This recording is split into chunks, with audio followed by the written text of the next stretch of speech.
Greetings from Consulto. Myself, Dr. A.B. Vani. I am Director CEO of Wilmot Group of Institutions. हम आज बात करेगा PCODs के बारे में। PCODs जब पेशेंट को डायग्नोज हो जाता है वो बहुत बार डर जाता है, ये PCODs है, मेरे साथ क्या होगा आगे। और कभी कभार वो सोचता है कि डॉक्टर ने तो PCODs मेरे को डायग्नोज करा, सच्ची में मेरे को PCODs है क्या, और इसका कॉम्प्लिकेशन क्या हो सकता है। तो बहुत सारे सवाल आ जाते हैं मन में कि ये PCODs है, और अगर है तो आगे क्या होगा मेरे को क्या ट्रीटमेंट लेना चाहिए। तो इसीलिए हमने आज अपने पास बुलाया है डॉक्टर ज्योति मलिक को। Jyoti Malik is MBBS MS Gynae. She has worked as ex-resident in Safdarjung Hospital and right now is working as a senior consultant in Obs Gynae department in Malik Maternity Clinic, जो कि है हमारा न्यू दिल्ली में। आज हम बात करेगा डॉक्टर साहब से about this PCODs। Welcome madam to Consulto. आज हम बात करेंगे PCODs के बारे में। जी। सबसे पहले PCODs ये होता क्या है? हाँ जी। So what is a PCODs? जैसा कि हमें नाम से पता लग रहा है, the things which is pronounced here is PCOD, यानी कि पॉलीसिस्टिक ओवेरियन डिजीज। तो बेसिकली ये होती क्या है, ओवरीज की एक छोटी सी इशू है हमारा। ओवरीज में क्या होता है, ओवरीज जिन्हें हम अंडाशय भी कहते हैं, उनमें छोटे छोटे हमारे पास फॉलिकल्स रहते हैं, अंडे जिन्हें हम कहते हैं। वो धीरे धीरे जैसे जैसे आपके पीरियड्स के डेज एडवांस होते हैं, चलते रहते हैं, तो उनके साथ धीरे धीरे वो डेवलपमेंट होती है उन फॉलिकल्स की।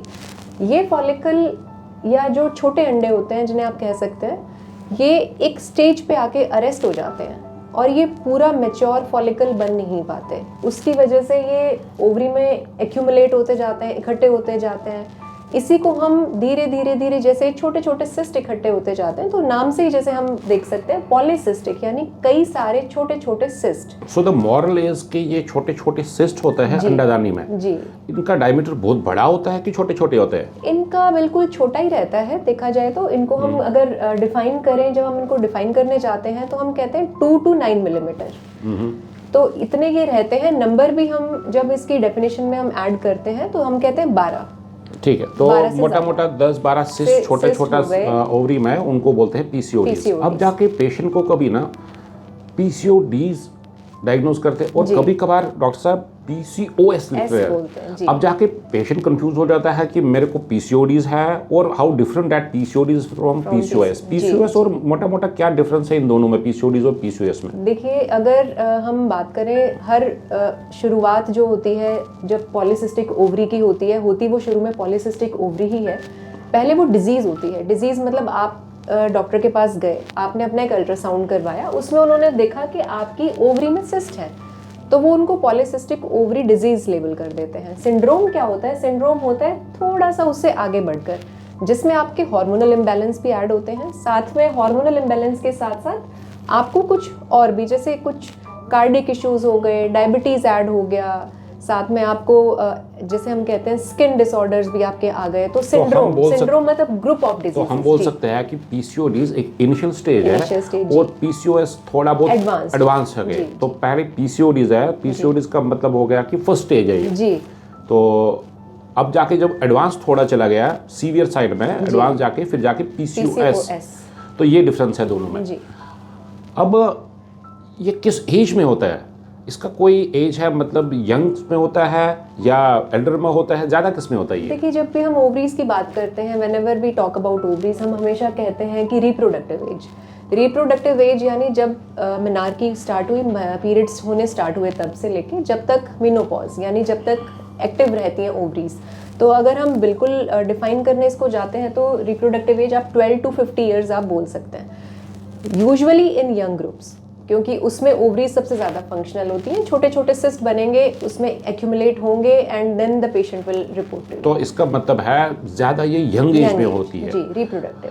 अब जाके यंग एज में क्या होता है कि किसी पेशेंट तो नहीं बोलूँगा मैं, किसी लड़की को जी ज़्यादा पीरियड्स होते हैं, किसी भी लड़की को ज़्यादा पीरियड्स होते हैं या इरेगुलर पीरियड्स होते हैं, और हमने देखा हुआ है कि पीसीओडीज में इरेगुलर पीरियड्स होते हैं। जी अब जाके ये क्वेश्चन आ जाएगा किसी भी फीमेल के जहन में, अगर उसको ज़्यादा पीरियड्स या इरेगुलर पीरियड्स होते हैं, क्या मेरे को पीसीओडीज है? जी इन अदर वर्ड्स, क्या हर एक लेडी या मैं बोलूँगा हर एक फीमेल जिसको ज़्यादा या इरेगुलर पीरियड होते हैं वो पीसीओडीज होते हैं क्या? नहीं, ऐसा हर बार नहीं होता।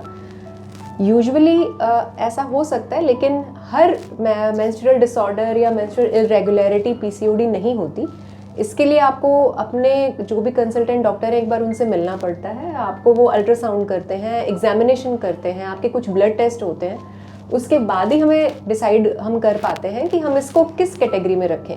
लेकिन यूजुअली अगर हम डिफाइन करें या हम इसका एक इंसिडेंस निकालें कि कितना होता है, तो आजकल लाइफस्टाइल चेंजेस और पॉल्यूशंस और हमारी जो बिजी शेड्यूल्स हैं उनकी वजह से आप कह लीजिए, थोड़ा जेनेटिक फैक्टर्स भी कुछ हैं, इंसिडेंस हमारा 4 to 20% के अराउंड रहता है। That is regional, depends upon region. इसका मतलब हुआ अगर किसी लेडी को इरेगुलर पीरियड्स होते हैं, ये जरूरी नहीं है कि उसको पीसीओडीज है, क्योंकि फीमेल्स डरती है अगर इरेगुलर पीरियड है तो कहीं पीसीओडीज तो नहीं हो गया। तो पीसीओडीज में हो सकता है, लेकिन हर एक फीमेल जिसको इरेगुलर पीरियड होता है वो पीसीओडीज नहीं हो सकता है ना हर बार। अब जाके जब पीसीओडीज किसी को है, वो कहीं घर बैठी है, उसको नहीं पता ना मेरे को पीसीओडीज है, उसको कैसे पता चलेगा कि मेरे को पीसीओडीज हो सकता है? So in other words, what are the symptoms, इसके सिम्टम क्या है एंड और उसके कॉज भी क्या है? पहले सिम्टम की हम बात कर लेंगे। सिम्टम्स क्या है? सिम्टम्स की हम बात करते हैं तो जैसा हमने अभी डिस्कस किया कि सबसे पहले मेंस्ट्रुअल प्रॉब्लम्स फेस होनी स्टार्ट होती है। मेंस्ट्रुअल प्रॉब्लम्स में क्या होगा, आपके पीरियड स्किप हो जाते हैं क्योंकि छोटे फॉलिकल्स हो गए, सिस्ट हो गए जो इकट्ठे हो गए। अब ये एग नहीं बन पा रहा, आपका ओवम बन नहीं पा रहा, मैच्योर फॉलिकल नहीं है, मैच्योर एग नहीं है, तो वो रप्चर नहीं होगा। इस वजह से आपको पीरियड्स मिस हो जाएंगे, आपको 2 months 3 months 4 months भी डिले हो सकता है। मतलब डिले हो जाएगा, पीरियड्स में डिले हो जाएगा। ज़्यादा डिले होता है कि ज़्यादा जल्दी आता है पीरियड को? डिले होता है, ज़्यादा डिले होता है। मतलब फीमेल एक्सपेक्ट करती है हर महीने आने का, इसको 2 महीने के बाद भी हो सकता है, 3 महीने। सो फर्स्ट पॉइंट इज कि इसके पीरियड्स डिले हो जाएंगे। सेकंड, जब आएंगे पीरियड्स, क्योंकि आप देखिए एक अंदर एंडोमेट्रियल लाइनिंग है, यूट्रस के अंदर एक लाइन है जो बनती जा रही है, धीरे धीरे धीरे एक्यूमुलेट हो रही है। तो पहली बात तो पीरियड्स लेट आएंगे। दूसरा, जब वो आएंगे तो हैवी पीरियड्स होते हैं। तो किसी लेडी को 2 महीने के बाद पीरियड्स आ गए और जाके 4 दिन नहीं रहे, 8 दिन रहे, 7 दिन रहे, तो ड्यूरेशन ज़्यादा हो जाएगा, ड्यूरेशन लंबा हो गया, ब्लीडिंग का जो टाइम है वो भी थोड़ा ज़्यादा हो गया, फ्लो भी ज़्यादा हो गया। और कोई सिम्टम है पीसीओडीज का? हल्का फुल्का पेन भी होता है, इसमें साथ में है। उसके बाद फिर जब हम सिंड्रोम की तरफ जाते हैं, क्योंकि पीसीओडी शुरुआत है, सिंड्रोम में आप जाएंगे तो स्किन चेंजेस। अब हो सकता है ना उसको सिंड्रोम हो गया है लेकिन वो अभी तक डॉक्टर को अप्रोच नहीं करी, तो सिंड्रोम में क्या आ जाएगा? सिंड्रोम में स्किन चेंजेस आ जाते हैं आपके, जैसे हम कहते हैं एक्ने, छोटे छोटे एक्नेज आपको चेंजेस स्टार्ट हो जाते हैं क्योंकि टेस्टोस्टेरोन का लेवल हल्का सा बढ़ गया है, उसके स्किन के अभी चेंज आएगा, उसमें एक्ने पिंपल्स उसके आ जाएंगे, hair growth, excessive hair growth start हो जाती है। साथ में आपको पिगमेंटरी चेंजेस भी हो जाते हैं, जैसे हम कहते हैं black patches start appearing in axillary regions. उसके अलावा फिर धीरे धीरे पेशेंट को जब और सिंड्रोम की तरफ बढ़ता है तो टाइप 2 डायबिटीज़ में भी वो लैंड कर सकता है। शुगर इम्बैलेंस उसका इंसुलिन रेजिस्टेंस की वजह से स्टार्ट हो जाता है। और हम बात करें तो कार्डियक इश्यूज बहुत लेटर ऑन आ जाते हैं। स्ट्रोक का एक रिस्क भी इसमें रहता है हमारे पास आगे, जैसे जैसे हम और हार्मोनल इम्बैलेंस की तरफ जाते हैं। तो ये सारे, साथ में स्ट्रेस पेशेंट को है, एंग्जाइटी है, तो आपको थोड़ा सा साइकोलॉजिकली भी चेंजेस आते हैं, आप अफेक्ट होते हैं। स्लीप एपनिया हो जाता है, you are not able to have a sound sleep, आप उसमें नहीं वो जा पाते। तो ये सिंड्रोम की तरफ जैसे जैसे आप जाते हैं तो आपके जितने भी सिम्टम्स हैं वो बढ़ते जाते हैं। So if I will sum up all these symptoms, कोई लेडी घर पर बैठी है, उसको नहीं पता कि मेरे को पीसीओडीज है जी।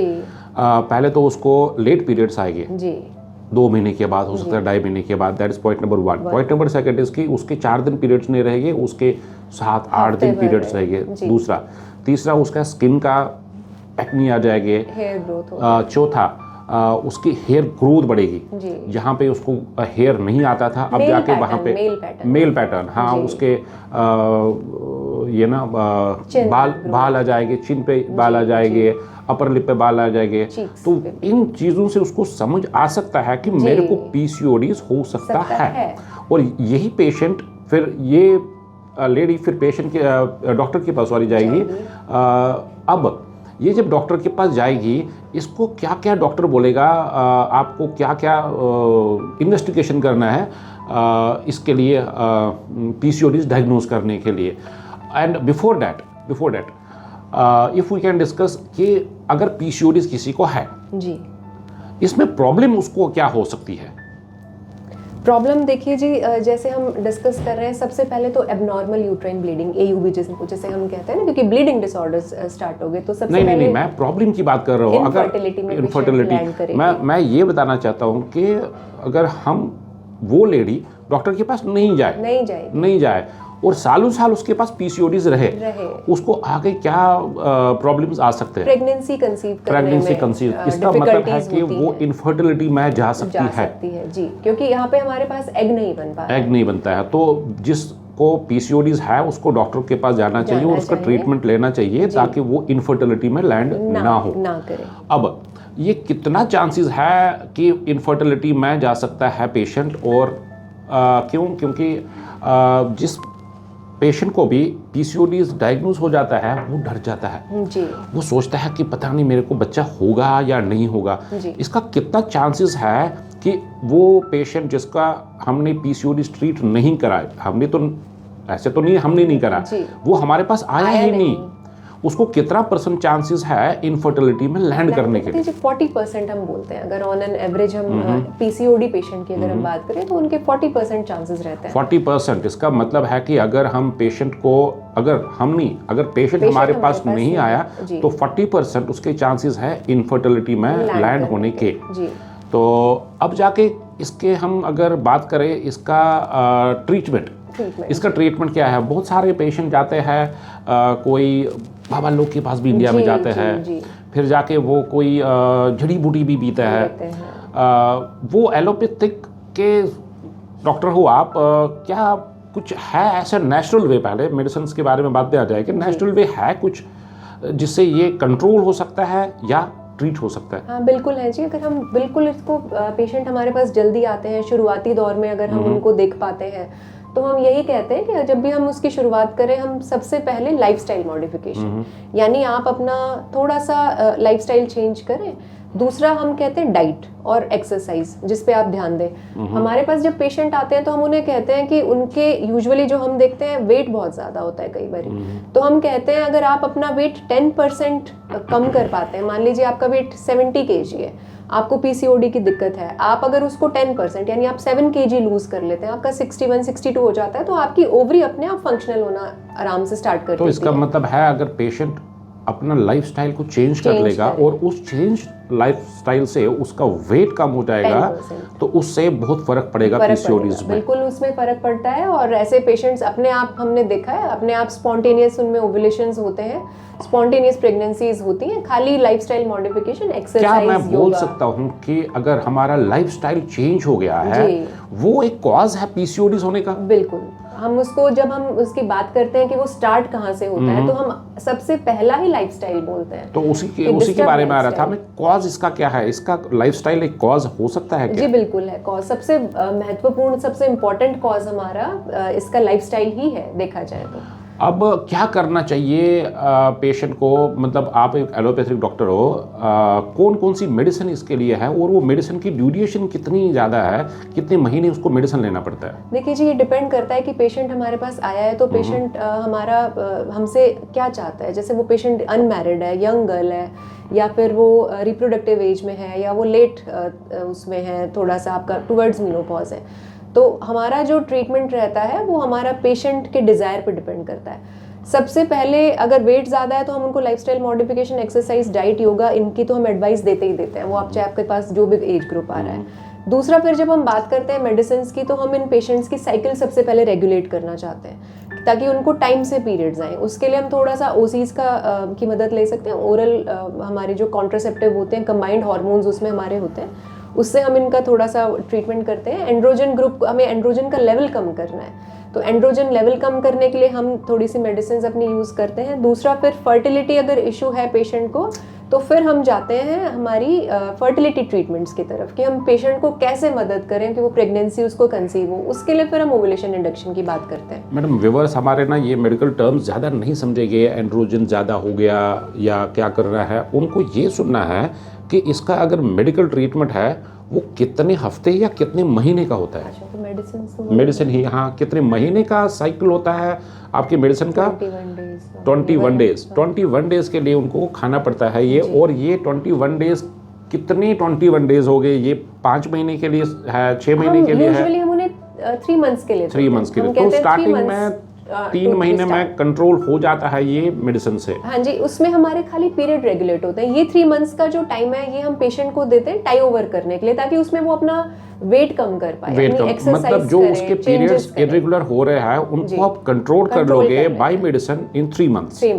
क्या फिर जाके क्या इसमें कुछ सर्जरी का भी रोल है क्या? हाँ, इसमें सर्जरी का रोल है। जब हमारे पास बहुत ज़्यादा एक्सेसिव पीसीओ हमें दिखता है, नज़र आता है, तो उसमें हम सर्जरी इन पेशेंट्स की करते हैं, लेप्रोस्कोपिक ओवेरियन ड्रिलिंग। हम क्या करते हैं, इन पेशेंट्स को लेप्रोस्कोपी करते हैं। जो हमारे जो ये सिस्ट होते हैं इनको हम थोड़ा सा पंक्चर करते हैं। बहुत एक्सेसिव हमने नहीं करनी, हमने सिर्फ कंट्रोल्ड करनी है। और हमने 4 दोनों ओवरीज में आपने किए, दोनों साइड पंक्चर्स किए, एंड एक्सेसिव नहीं, क्योंकि उससे स्ट्रोमल डैमेज होगा, तो हमें वो बहुत कंट्रोल करनी होती है। उससे भी अपने आप ओवरी स्पॉन्टेनियस ओवुलेशन स्टार्ट कर देती है। इसका मतलब है कि मोटे तौर पे मैं ये समझ पाया, अगर 3 से 6 महीने तक पेशेंट अगर मेडिसिन पे है, उसको बहुत ज़्यादा फर्क नहीं पड़ा, then you can go for a laparoscopy. And in laparoscopy आप ये सिस्ट निकालते नहीं हो, पंक्चर का मतलब है कि आप एक तरीके से ओवरी का सफाई जैसा करते हो। ये ओवरहालिंग हो गया उसका। लेकिन वो पीसीओडीज दोबारा आ सकते हैं उस पेशेंट में? वो बिल्कुल रिकरेंट होते हैं, दोबारा आ सकते हैं। लेकिन हमें उन्हें क्या करना है, हमें थोड़े टाइम के लिए, उससे खाली हमारा पर्पस है पेशेंट का ओवुलेशन स्टार्ट हो जाए, एग बनना स्टार्ट हो जाए। ठीक है मैडम, तो आज हमने बात करी डॉक्टर ज्योति मलिक से रिगार्डिंग पीसीओडीज। पीसीओडीज से आप डरिए नहीं, लेकिन बहुत ज़रूरी है टाइम पे डॉक्टर के पास जाना। जी, टाइम पे डॉक्टर के पास जाना, और सिलेक्टेड पेशेंट्स डॉक्टर के पास इस पीसीओडीज के लिए जाए, न कि जिस किसी को भी इरेगुलर पीरियड है वो ये सोच के चले कि मेरे को पीसीओडीज है। ये ज़रूरी नहीं है। डॉक्टर ज्योति मलिक, आप हमारे यहाँ आए, हमने पीसीओडीज के बारे में बात करी। अब जाके निष्कर्ष में, पीसीओडीज से आप डरिए नहीं। पीसीओडीज का ट्रीटमेंट अच्छे से होता है, लेकिन टाइम के पास डॉक्टर के पास जाइए। क्योंकि अगर आप टाइम के से बाद, जब ये सीवियर केस में चला जाए आपका पीसीओडीज, फिर जाके इसका ज़्यादातर ऑपरेशन ही हो सकता है। लेकिन हर एक डरिए नहीं, जिस किसी को इरेगुलर पीरियड होता है या हैवी ब्लीडिंग होता है, ये ज़रूरी नहीं है कि वो पीसीओडीज ही है। और अगर ये पीसीओडीज का टाइम पे आपने ट्रीटमेंट नहीं करा, you can land in infertility, आपको इनफर्टिलिटी हो सकती है। तो फिर जाके इसका लाइफस्टाइल, जो मैं समझ पाया, लाइफस्टाइल बहुत ज़रूरी है। अपने लाइफस्टाइल को चेंज कर दीजिए। आपके लाइफस्टाइल अगर चेंज हो गया तो 10% आपका पीसीओडीज ऑटोमेटिक ट्रीट हो जाएगा। ठीक है doctor Jyoti Malik, thank you very much. And और viewers, you stay tuned with us. हम रेगुलर इंटरवल्स पे ऐसे एक्सपर्ट डॉक्टर्स को अपने पॉडकास्ट पे लाते हैं। Stay tuned with us for next podcast. Thank you very much.